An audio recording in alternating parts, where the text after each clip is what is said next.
Oke, Bapak Ibu, topik berikutnya adalah perencanaan subsistem pengangkutan ya, bagian dari SPAL DS. Kita tidak banyak diskusi tentang subsistem pengangkutan karena tidak terlalu rumit, tapi yang rumit ada satu hal non teknis yang saya akan coba share, saya coba bagikan untuk kita diskusikan. Oke, nah izinkan saya untuk sedikit melihat hasil riset yang saya lakukan dengan teman-teman IGES dan GES di tahun 2016 sampai dengan 2018 terkait dengan pengelolaan air limbah domestik setempat, khususnya terkait dengan lumpur fekal, septage ya, di Kota Bandung dan Denpasar. Ya. Nah, Bapak Ibu, inilah kondisi di Bandung dan Denpasar, karena saya mengambil studi kasusnya di Bandung dan Denpasar karena dua kota ini termasuk kota besar di Indonesia dan dua kota yang punya karakteristik berbeda. Yang pertama dari sisi lokasi geografinya berbeda, satu di pegunungan, satu di area pantai. Yang kedua dari sisi kelembagaannya pun berbeda, dari sisi teknisnya pun berbeda. Jadi ini memang kami ambil sebagai studi kasus. Nah, hasil studinya mengatakan bahwa penyedotan tangki septik dalam 5 tahun pernah nggak dilakukan oleh masyarakat? 66% masyarakat Kota Bandung mengatakan tidak pernah. 60%-nya itu 60% di Denpasar itu tidak pernah. Jadi mayoritas masyarakat tidak pernah melakukan penyedotan tangki septik selama periode 5 tahun ya. Kami ambil 5 tahun dari ketentuan Permen PUPR nomor 4 tahun 2017 3 sampai 5 tahun. Jadi masyarakat kita nggak pernah melakukan. Jadi kalau di buku putih sanitasi mengatakan sampai 90% masyarakat tidak pernah melakukan penyedotan lumpur tinja, artinya 90% masyarakat itu cubluk teknologinya. Jadi teknologi cubluk yang tidak kedap itu masih mendominasi di masyarakat kita. Jadi PR kita luar biasa besar sebetulnya untuk bagaimana memberikan pemahaman kepada masyarakat agar membangun tangki septik yang kedap, khususnya untuk daerah perkotaan. Kemudian jangka waktu penyedotan tangki septik gitu ya. Dominasinya apa? 1 sampai 3 tahun. Cepat banget karena terlalu kecil tangki septiknya atau sorry, saya ubah kalimatnya. Unit pengolahan setempatnya terlalu kecil gitu ya sehingga cepat penuh gitu ya. Jadi 1 sampai 3 tahun sudah penuh, kemudian disedot. Ada yang sampai di Bandung 46% itu lebih dari 7 tahun. Ya, nanti Bapak Ibu bisa lihat alasannya kenapa sampai 46% lebih dari 7 tahun. Karena kapasitas pengolahan setempatnya luar biasa besar-besar. Nanti saya kasih lihat hasil studinya. Ini ya, kapasitas tangki truk tinja di Denpasar Bandung saya pikir sama ya. Kapasitasnya pasti ada yang 1 sampai 3 meter kubik, tapi pasti kebanyakan 3 sampai 5 meter kubik. Jumlah tangki septik yang dapat disedot ya. Yang dapat disedot itu yang dapat disedot dalam 1 hari ya Bapak-bapak. Itu 1 sampai 3 household atau rumah tangga itu 77% di Kota Bandung ya. Jadi cuma 1 sampai 3 rumah tangga aja dalam 1 hari bisa disedot ya. Karena ini sesuai dengan kapasitas truk tangkinya ya. Karena truk tangkinya kan 3 sampai 5 meter kubik. Kalau rata-rata satu rumah tangga 1 meter kubik saja, maka ya 1 sampai 3 hanya 1 sampai 3 kakak saja yang bisa disedot dalam 1 hari. Tarif layanan sedot tinja untuk 1 kali penyedotan ya di Bandung. Nah, di Bandung itu rata-rata 250.000 ya. Nah, di Denpasar lebih mahal ya. Di Denpasar itu layanan sedot tinja lebih mahal dibandingkan dengan di Kota Bandung ya. Nah, ini metode layanan ya. Jadi isu-isu pentingnya metode layanannya apa? L2T2 atau yang masih konvensional yang berbasiskan panggilan masyarakat. Jadi harus kita tentukan dulu konsepnya seperti apa. Ya karena ini akan sangat mempengaruhi perencanaan baik subsistem pengolahan setempat, subsistem pengangkutan maupun subsistem pengolahan lumpur tinjanya di IPLT. Ya, jenis sarana pengangkutan itu akan sangat tergantung dengan L2T2-nya. Metode pelayanannya L2T2 atau konvensional. Begitu juga jumlah sarana pengangkutannya sangat tergantung dengan metode pelayanannya. Nah, Bapak Ibu ini di contoh di Bandung ya, bagaimana upaya yang harus dilakukan oleh rekan-rekan PDAM Kota Bandung dalam melakukan penyedotan lumpur tinja ya, sampai harus masuk ke saluran got ya, harus membobol betonan seperti ini ya. Bayangkan cost-nya tidak tidak hanya layanan sedot tinjanya saja, tapi memperbaiki cor-coran ini itu jadi cost juga, cost tambahan bagi masyarakat. Jadi ini tantangan-tantangan yang banyak di masyarakat kita ya. Subsistem pengangkutan ya, ada yang menggunakan truk tangki yang kapasitasnya mungkin sekitar 3 meter kubik ya. Nah di Bekasi ada yang namanya kedoteng ya, kata kebanyakan orang ini nggak manusiawi ya, mau diapain ya. Kita masih banyak selam area atau area padat penduduk yang gang senggol, yang dimasukin truk nggak bisa, 3 roda nggak bisa, mau nggak mau harus ada metode lain yang bisa yang harus kita gunakan. Salah satunya ya kedoteng ya. Jadi ini cuma 1 meter kubik kapasitasnya Bapak Ibu ya. Jadi didorong sama manusia, sama orang gitu ya. Ya terkesan tidak manusiawi ya. Ada juga motor 3 roda ya, kapasitasnya juga sama ya, kurang lebih 0,5 sampai dengan 1 meter kubik. Nah, kalau ini untuk area-area layanan yang jalannya kecil ya, area jalan-jalan kecil yang truk sedot tinja tidak sanggup lagi untuk masuk. Nah, apa itu layanan lumpur tinja? Idenya sebetulnya layanan lumpur tinja terjadwal ini bagi saya solusi sebetulnya. Tapi masih banyak tantangan. Jadi saya ibu-ibu silakan cari kota-kota yang sudah melayani L2T2, masih banyak tantangan. Bekasi masih mendapati masih punya tantangan dalam menerapkan L2T2. Misalkan Solo pun masih mendapati tantangan menjalankan L2T2. Jadi belum ada yang fully menjalani ini, karena tadi terkait dengan kondisi subsistem pengolahan setempatnya juga nggak ada yang disedot, karena tadi tidak semua masyarakat masih didominasi dengan kondisi yang tidak kedap, jadi tidak ada yang disedot ya. Nah, apa konsep layanan lumpur tinja terjadwal? Intinya adalah membagi daerah pelayanan itu menjadi grup-grup kecil, sehingga ini hari ini grup ini yang disedot ya. Kemudian besoknya grup ini, besoknya lagi hari ketiga grup ini, sampai periode penyedotannya 3-5 tahun itu dilalui. Jadi nanti dia keliling setelah 3 tahun atau 3-5 tahun sesuai periode penyedotan, rencana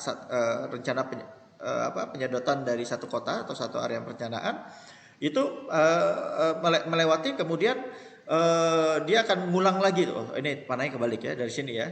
Nanti akan mulai dari awal ya. Setelah tahun ketiga dia akan masuk mulai dari kelompok yang pertama gitu ya. Nanti dimulai lagi terus keliling itu.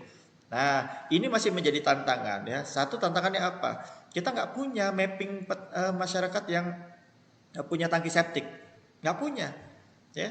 Kita nggak punya informasi posisi masyarakat yang punya tangki septik, kita nggak tahu kapasitasnya berapa, kondisinya seperti apa, punya akses untuk disedot atau tidak. Ini sangat challenging, sangat menantang sekali untuk menerapkan L2T2. Tapi ini bagi saya metode yang terbaik ya. Tapi jadi pelan-pelan saja terapkannya ya. Nah, lihat rencana induk ya, kawasan perkantoran yang paling mudah untuk kita sedot dan kita atur ya, karena lebih dibangun oleh developer yang mudah untuk diatur, tanda kutip ditekan oleh pemerintah daerah ya, melalui regulasi misalkan UIMB, penerbitan UIMB dan lain-lainnya. Kawasan komersial sama ya, pemukiman yang teratur ya, komplek-komplek perumahan yang mudah diatur gitu ya. Kawasan sekolah, fasilitas umum, pemukiman padat dan yang tidak teratur itu harus juga direncanakan. Nah, caranya apa?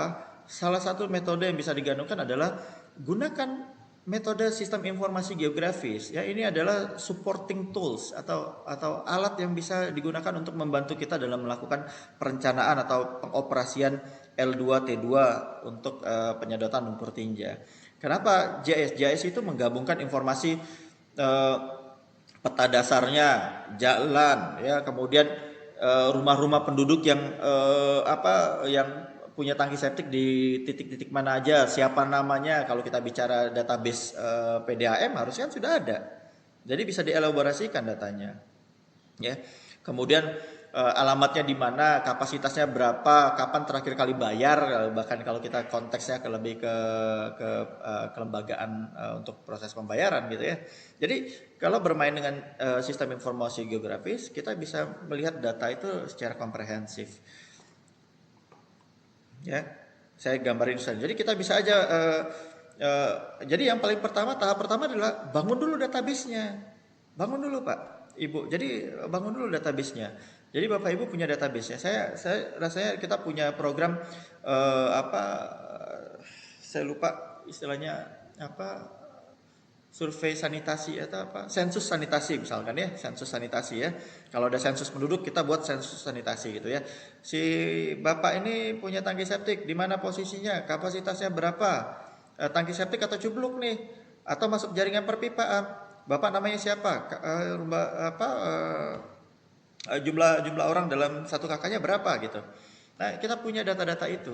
Bangun dulu database-nya karena itu data tanda kutip data mahal yang bisa membantu kita dalam melakukan pengelolaan Spalde ya. Kemudian monitoring ya, schedule-nya diatur.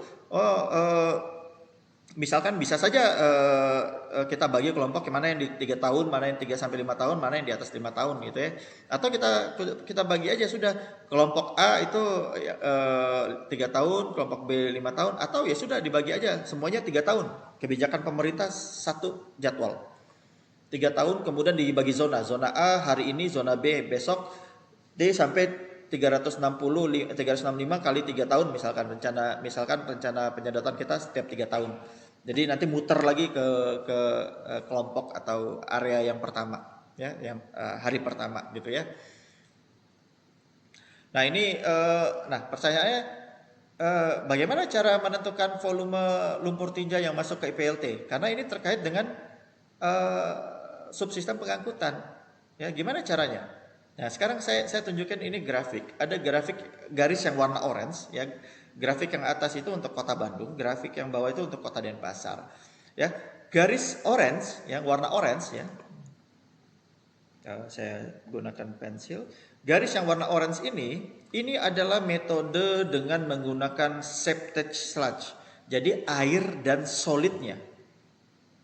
Karena kita tahu perilaku penyedotan kita adalah disedot air dan solidnya. Kalau perlu diaduk-aduk tuh, si lumpurnya diaduk-aduk jadi satu, kosongkan ya, disedot semuanya. Itu adalah kondisinya. Nah, kalau hanya fecal sludge ya, berarti yang kita hitung hanya lumpurnya saja, hanya endapan lumpurnya. Gimana cara menghitungnya? Kita gunakan ini.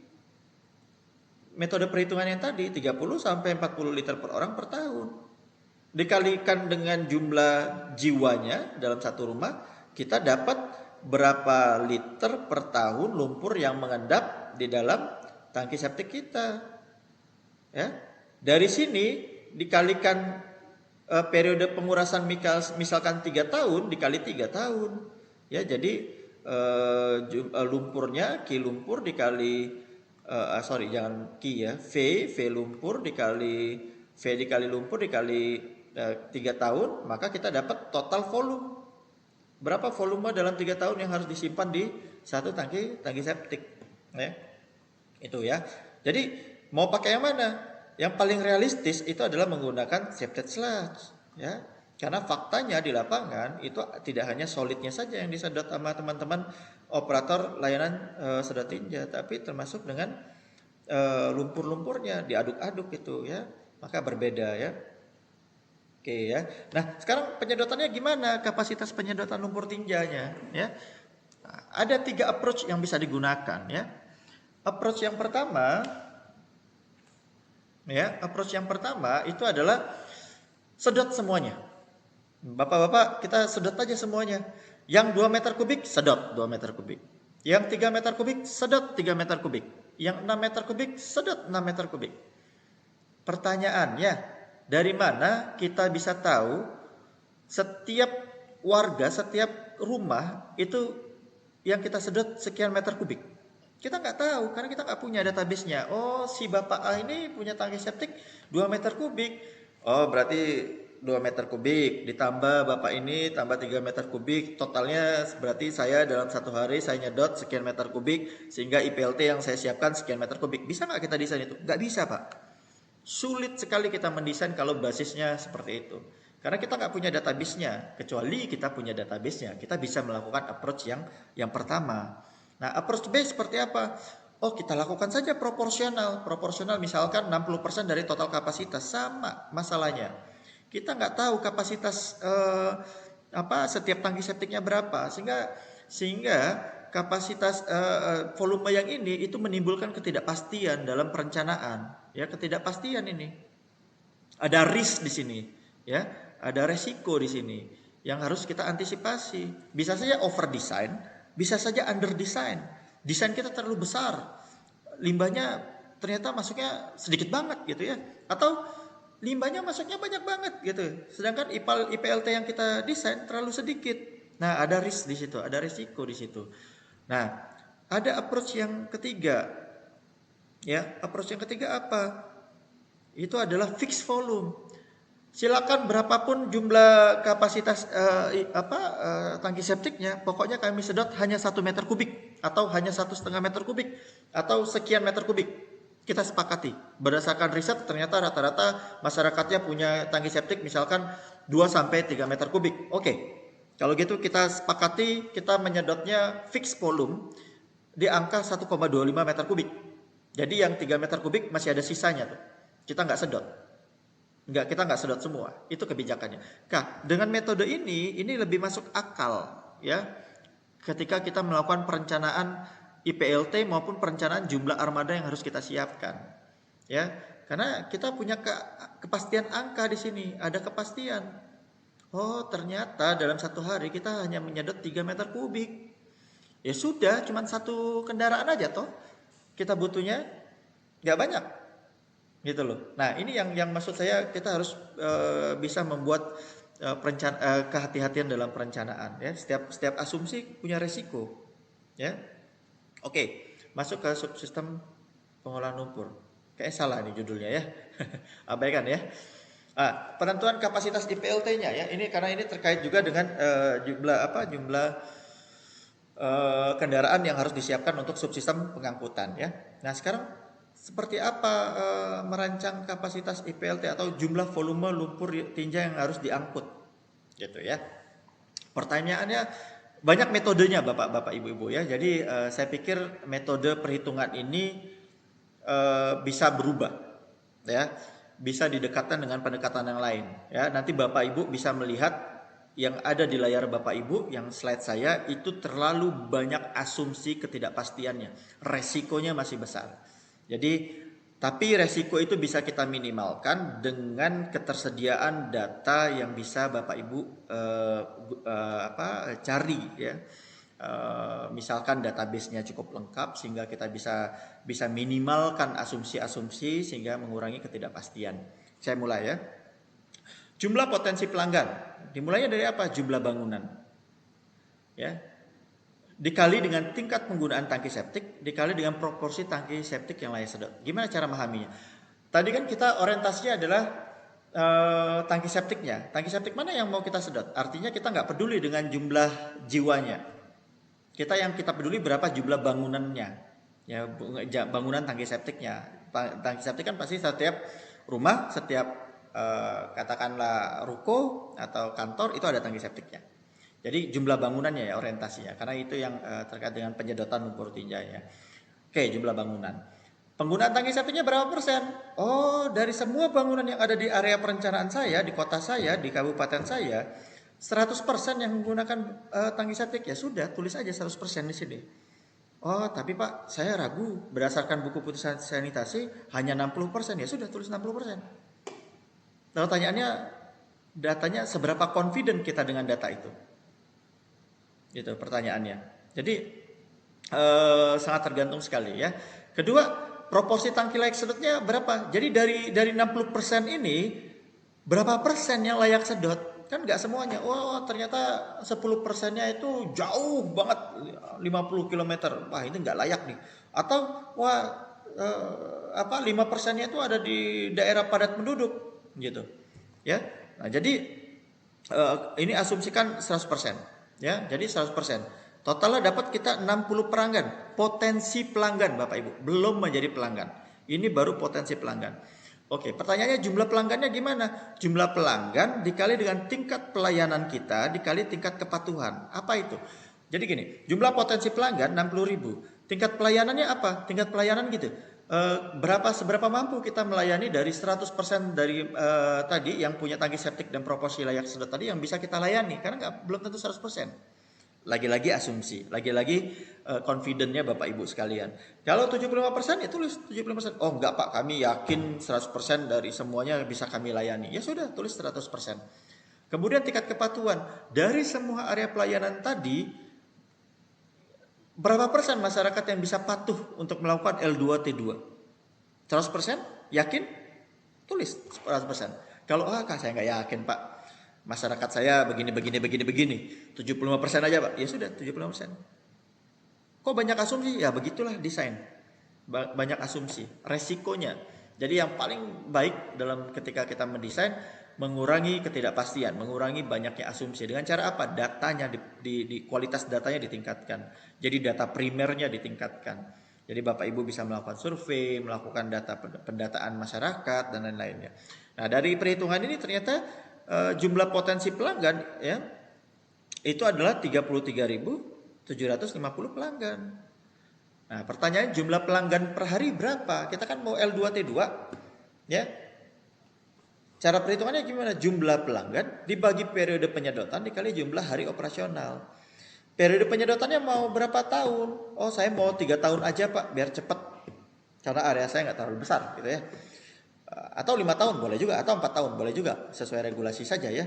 Nah, jumlah hari operasionalnya, oh saya 7 kali 24 jam bekerja. Ya sudah, tulis saja 365 hari. Oh enggak Pak, kami hanya 5 hari kerja. Ya sudah, kali aja. Hitung berapa dalam 1 tahun 5 hari kerja.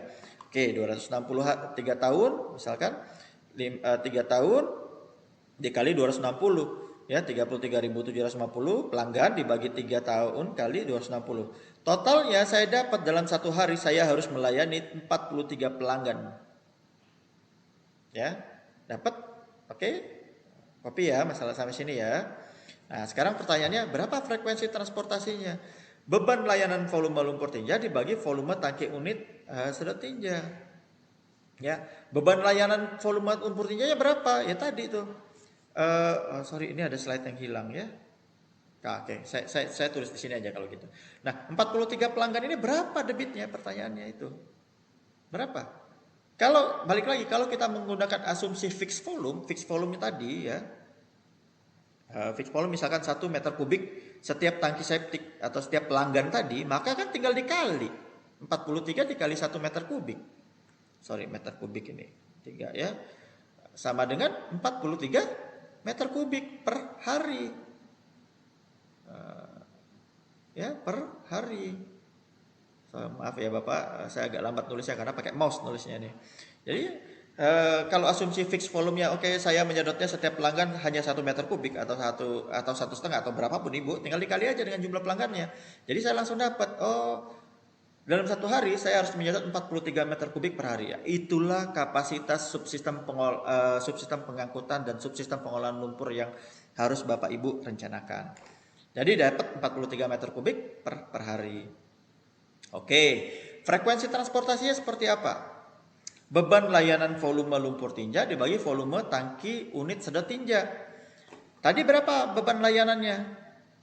43 meter kubik per hari. Volume tangki unit sedot tinjanya berapa? Katakanlah 3 meter kubik, dibagi aja.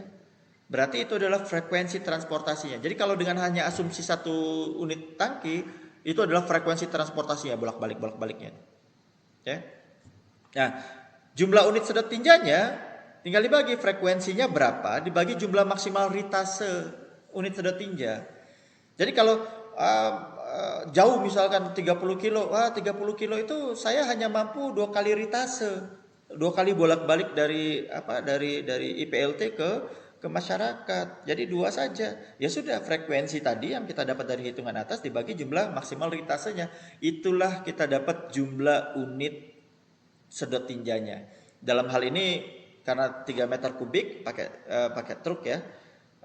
Pakai truk ini berarti kan. Berarti jumlah truk tangkinya adalah sekian gitu. Sederhana metode perhitungan. Jadi banyak asumsi. Ya begitulah Pak perencanaan. Lagi-lagi saya sampaikan, selama Bapak-bapak, Ibu-ibu bisa memprovide data primer yang valid, yang real berdasarkan kondisi lapangan, maka perencanaan yang bisa kita lakukan jauh lebih bisa kita kendalikan dari resiko. Ya. Oke, Bapak Ibu ada pertanyaan sejauh ini? Pertanyaan dulu kali? Ada pertanyaan Pak di Ya, kolom chat. Mungkin agak panjang soalnya Pak. Saya dari Pak Vino Rizky itu Pak, mulai start dari situ. Pak Vino Rizky, bentar. Oh, ini panjang nih, benar nih. Mohon izin, di Kabupaten Kulon Progo ya, IPLT terbangun sejak 2011. Bentar, saya panjang. Kami dengan kapasitas 20 meter kubik per hari, ideal kapasitinya masih tinggi dikarenakan kurang dari 300 pelanggan tetap sampai saat ini, baik individu maupun kelompok institusi yang terdaftar di L2T2 kami. Sementara keluhan UPT di bawah dinas kami sebagai pengelola IPLT layanan sedot tinja jarang panen karena masih sangat minim penyedotan tinja. Masyarakat dengan SPAL DS tidak penuh karena ya balik lagi tidak dapat. Kebanyakan pelanggan komitmen L2T2 adalah pengguna baru. Septic tank komunal, IPAL komunal, betul. Apakah diperlukan untuk kami meminta dan mewajibkan komitmen penerima hibah untuk ikut? Wah, itu masalah kebijakan Pak. Kalau saya wajibin Pak. Kalau saya jadi kepala daerahnya Pak. Karena saya betul kenapa kita butuh L2T2 Pak. Ini backgroundnya sebetulnya ya. Kenapa L2T2 itu jadi solusi? Karena gini Pak. Kita punya histori panjang sebetulnya terkait dengan histori tantangan yang sangat panjang sebetulnya terkait dengan pengelolaan lumpur tinja. Bapak Ibu tahu kenapa Imhoff tank itu tidak berjalan? Salah satunya adalah tidak adanya supply ke dalam sistem IPLT kita. Apa yang akibatnya? Akibatnya lumpur yang ada di dalam Imhoff tank itu terkonsolidasi, memadat sehingga menyumbat saluran pipa pembuangan lumpurnya. Akhirnya banyak sekali Imhoff tank di IPLT yang tidak berjalan dengan baik. Nah, jadi tantangan kita adalah bagaimana caranya memberikan kepastian dari proses IPLT, ya. Nah, kecuali menggunakan digester. Makanya saya bilang digester itu salah satu teknologi yang solutif untuk kondisi pengelolaan lumpur tinja kita. Jadi kalau Bu Rina tadi nggak punya kendala kalau ada atau nggak ada lumpur sebetulnya, karena lumpurnya dihitung biasanya harian tuh. Ya, satu tangki digester itu satu kapasitas misalkan 40 meter kubik gitu. 43 meter kubik misalkan. Jadi 43 meter kubik nanti besok kalau misalkan nggak ada ya sudah. Nggak ada tuh, nggak apa-apa gitu loh. Jadi sebetulnya masih ada ruang kalau misalkan ada tidak kepastian. Tapi yang menggunakan teknologi katakanlah seperti Denpasar misalkan menggunakan proses biologi ya, ada clarifiernya, kemudian misalkan Bekasi juga menggunakan activated sludge, itu akan ada, mereka butuh kepastian adanya sumber lumpur tinja. Kalau tidak nanti bakterinya nyari-nyari, oh makan, ya, mereka nggak ada makanan tuh ya, jadi akan kewalahan nantinya. Nah itu salah satu kenapa ada L2T2. L2T2 memberikan kepastian bagi IPLT untuk adanya air limbah yang diolah. Nah, kalau saya sih balik lagi pertanyaan Bapak ya saya balikin aja Pak, saya wajibin aja Pak ikut L2T2 sebetulnya. Itu bagian dari strategi pemerintah daerah untuk memberikan pemahaman kepada masyarakat, dan itu sangat menantang Pak, memberikan pemahaman kepada masyarakat untuk ikut dalam bagian dari L2T2. Oke.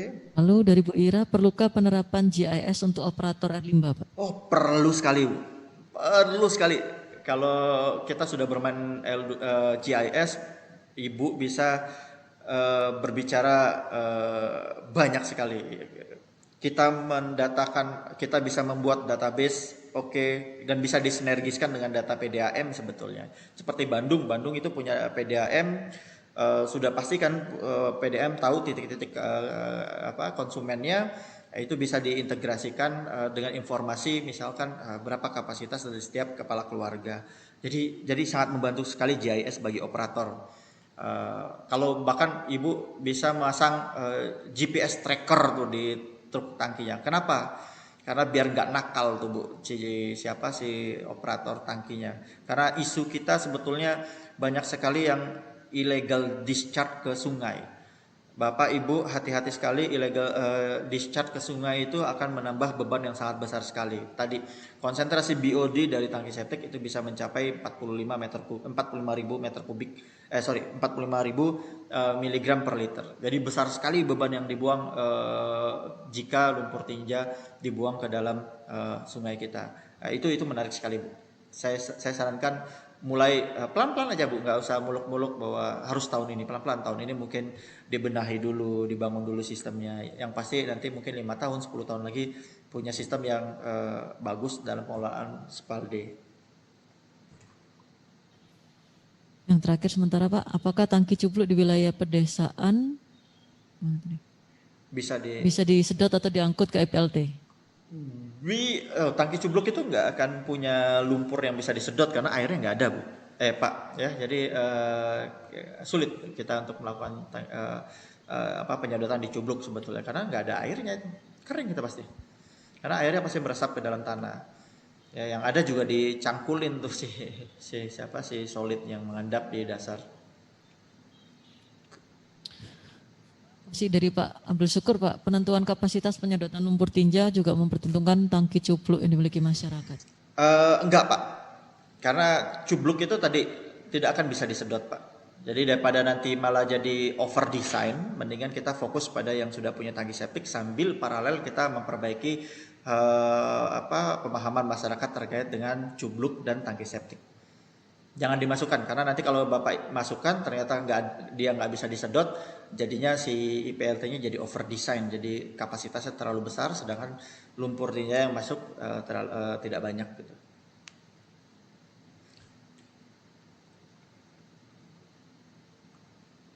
Dari Bu Mitra, apakah ada referensi bagus terkait wilayah yang sudah menerapkan tarif retribusi? Ada beberapa laporan yang bisa saya share nanti, bisa saya titipkan via panitia. Saya ada 2 jurnal saya terkait dengan riset dengan IGES di Bandung dan Denpasar, termasuk reportnya kalau maupun saya bisa kasih, karena itu menjadi dokumen publik sudah sama oleh teman-teman Jepang, bahkan harus disebarkan. Jadi saya bisa kasih, Bu, nanti silakan dibaca-baca.